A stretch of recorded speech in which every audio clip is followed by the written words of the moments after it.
Halo. Kembali lagi bersama kita. Aku Angel. Aku Isak. Daun. Vito. Kami dari Tim Surani Juanda. Oke, sebelum kita mulai ibadah kita pada hari ini, mari kita satukan hati kita dalam doa. Bapak, kau mengucap syukur ya Bapak atas berkat-Mu Tuhan, kasih-Mu untuk setiap kami ini ya Bapak. Saat ini Tuhan kami akan memulai Tuhan ibadah kami pada hari ini ya Bapak. Kiranya Tuhan Engkau yang berkati Tuhan dari awal pertengahan hingga akhirnya ya Bapak. Kami serahkan semuanya ke dalam tangan-Mu, hanya di nama Tuhan Yesus. Haleluya, amin.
Yesus kau jawaban hidupku.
Yesus kau jawaban hidupku.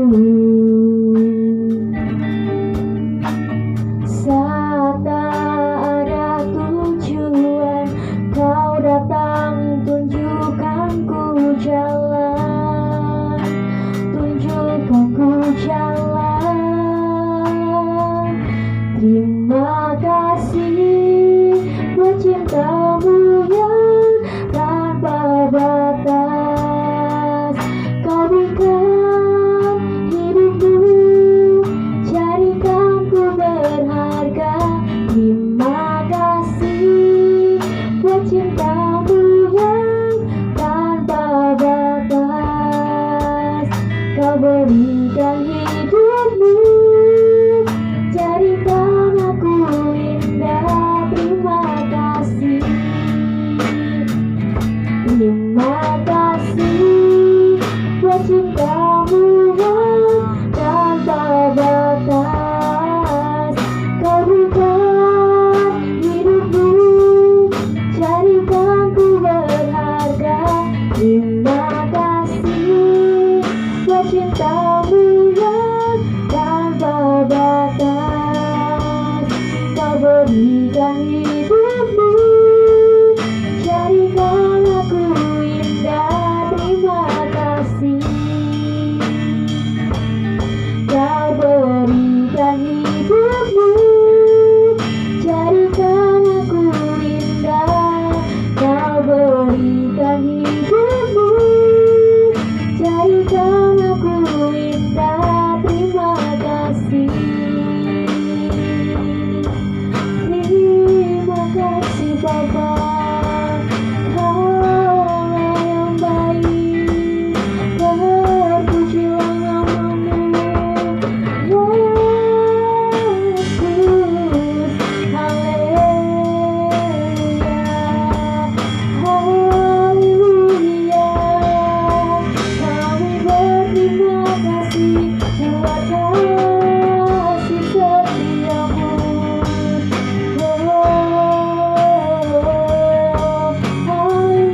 Haleluya, kami bersyukur Tuhan.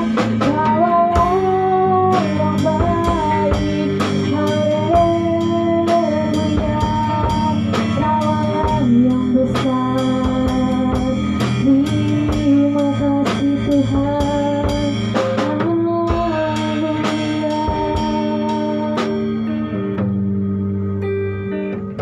Kaulah yang besar, ajaib yang mulia. Kau Yesus yang selalu membuatku terpesona. Segala pujian bagimu ya Tuhan. Hanya Kau yang layak ku agungkan. Kaulah yang besar, Kaulah yang besar, ajaib yang mulia. Kau Yesus yang selalu membuat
firman Tuhan hari ini. Mari kita berdoa. Bapa, terima kasih Tuhan buat pendengaran yang saat ini Bapa. Saatnya kami akan mendengarkan firman-Mu Tuhan, urapi setiap kami, biarlah setiap firman yang disampaikan boleh diterima dalam kehidupan kami Bapa. Hanya dalam nama Yesus Kristus, kita doa, haleluya, amin. Ya, sebelum kita masuk dalam firman, perkenalkan, namaku Ishak, aku dari tim Betani Juanda. Pada kesempatan kali ini kita mendapatkan judul bertobat. Apa sih bertobat itu? Nah, bersama-sama kita belajar. Bertobat itu bukan hanya sekedar kita meminta maaf, kayak misal maafin aku ya, itu bukan bertobat. Bertobat itu lebih dari itu. Nah, sebagai contoh kita ambil tokoh di Alkitab ya, ada banyak tokoh Alkitab yang bertobat. Contohnya Daud. Kita bandingkan antara Daud dengan Saul ya. Untuk ayatnya bisa dilihat di 1 Samuel pasal 13 sampai 15 dan 2 Samuel 11 sampai 12. Kita lihat kisah antara Daud dan Saul ya. Mereka berdua ini sama-sama raja. Apa sih yang membedakan mereka berdua? Dalam 1 Samuel 13 ayat 15, kita bahas tentang Saul dulu ya. Yang pertama, Saul itu membuat kesalahan dalam kehidupannya. Daud juga membuat kesalahan, tapi kita lihat Saul. Ketika dia membuat kesalahan, contohnya mempersembahkan korban bakaran sendiri karena panik dan khawatir kan. Padahal seharusnya itu dilakukan oleh imam, tapi Saul melakukan hal itu karena rasa paniknya, khawatir.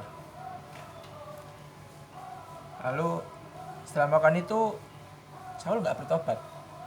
Lalu dilakukan lagi kesalahan yang kedua, bersumpah palsu, lebih mengikuti perkataan rakyatnya daripada menaati sumpah yang telah ia katakan ke Tuhan. Jadi bukan berarti ketika kita melakukan hal yang baik yang dipandang orang baik itu sesuai dengan kehendak Tuhan. Kadang hal yang kita anggap baik itu belum tentu benar di hadapan Tuhan, tetapi hal yang benar di hadapan Tuhan sudah pasti baik. Kesalahan kedua yang dibuat Saul. Kesalahan ketiga, melanggar perintah Tuhan untuk tidak mengambil jarahan saat melawan orang Amalek. Nah, ketika Saul diperintahkan Tuhan untuk melawan orang Amalek ini, dia kan tidak diperkenankan untuk mengambil jarahan. Tetapi Saul melihat jarahan atau harta benda yang dimiliki orang Amalek ini itu bagus-bagus. Contohnya lembunya gemuk-gemuk atau emasnya banyak dan sebagainya. Karena hal itu Saul tergiur dan mengambil jarahan. Padahal Tuhan tidak mengizinkan Saul untuk melakukan hal itu. Nah, setelah beberapa kesalahan kita lihat, Tuhan itu tentu nggak akan membiarkan orang yang diurapinya itu tidak diperingatkan gitu.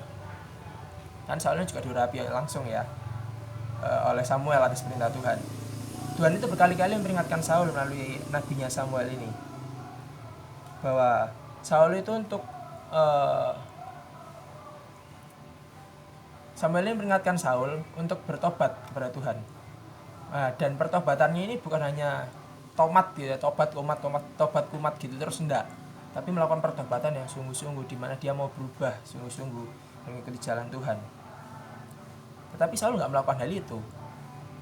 Akhirnya jabatannya Saul ini jatuh, atau Saul ini sudah tidak berkenan lagi di hadapan Tuhan. Akhirnya diangkatlah Daud menjadi raja. Sekarang kita masuk pada kisah Daud.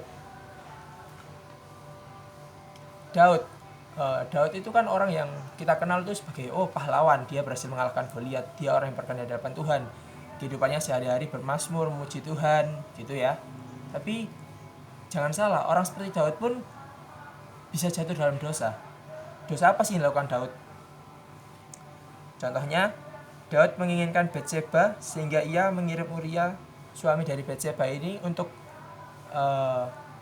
berdiri di barisan terdepan. Jadi saat itu ada perang. Nah, Uria, suami dari Batseba ini, dikirim Daud di barisan terdepan agar Uria ini mati, supaya Daud ini bisa mengambil istri dari Uria. Singkat cerita, Uria mati. Lalu kemudian Batseba diambil oleh Daud. Nah, Lalu Tuhan juga tidak membiarkan Daud jatuh dalam dosa ya. Lalu Tuhan mengutus Nabi Nathan untuk menegur Daud. Nah, di sini perbedaan Daud dan Saul itu apa? Ketika Daud ditegur sama Tuhan melalui Nabi Nathan, dia itu sungguh-sungguh bertobat. Bahkan dia itu berdoa sama Tuhan. Dia itu nggak mau roh Tuhan itu diambil dari diri Daud.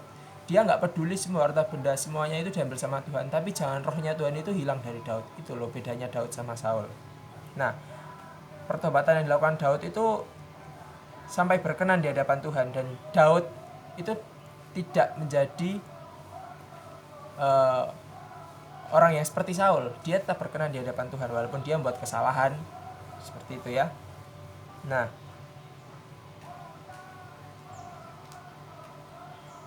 bertobat itu bukan hanya saja, kadang-kadang kita berpikir, oh KKR kita tobat, kok nanti jalan 1 minggu, 2 minggu, berbulan-bulan kumat lagi, KKR tobat lagi. Nggak gitu teman-teman. Bertobat itu kita lakukan setiap hari, karena kan kita nggak tahu kalau kita melakukan kesalahan.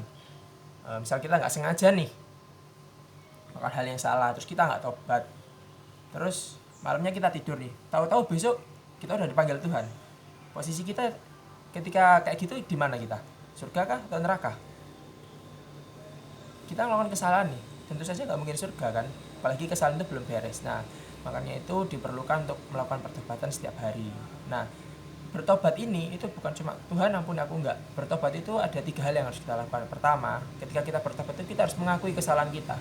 Tuhan, aku contoh nih, misal bohongi orang tua. Tuhan, aku sudah bohongi orang tuaku. Aku mengaku aku salah. Itu udah mengaku. Yang kedua, berbalik, minta ampun sama Tuhan. Berbalik sama Tuhan.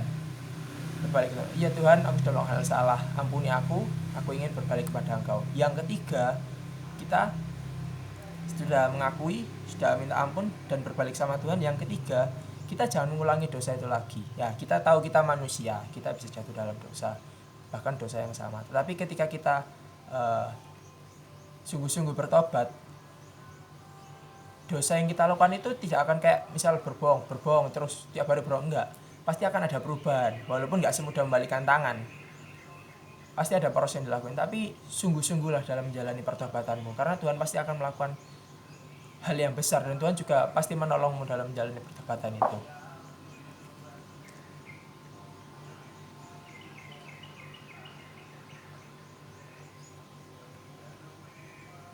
Nah, kenapa sih perlu diakui? Karena ketika kita menyembunyikan kesalahan kita, mungkin orang sekitar nggak tahu, tapi Tuhan pasti tahu, dan itu bukanlah hal yang baik. Justru itu akan mendatangkan sesuatu yang tidak baik dalam kehidupan kita. Karena maka dari itu, akuilah ketika kamu melakukan kesalahan. Memang nggak mudah. Memang bukanlah hal yang cuman balik selesai gitu, enggak. Tapi ada prosesnya. Tetap dijalani, tetap berdoa dan minta kekuatan kepada Tuhan. Dan sekali lagi ingat ya teman-teman, pertobatan itu kita lakukan setiap hari. Bukan berarti karena kita bertobat tiap hari jadi buat salah tiap hari gitu nggak apa-apa. Enggak, bukan seperti itu. Bertobat itu kenapa kita lakukan setiap hari? Supaya mungkin kita melakukan kesalahan yang tidak kita lakukan. Bukan tidak kita lakukan, tidak kita ketahui atau kita tidak sadar. Ya, kita minta ampun melalui itu.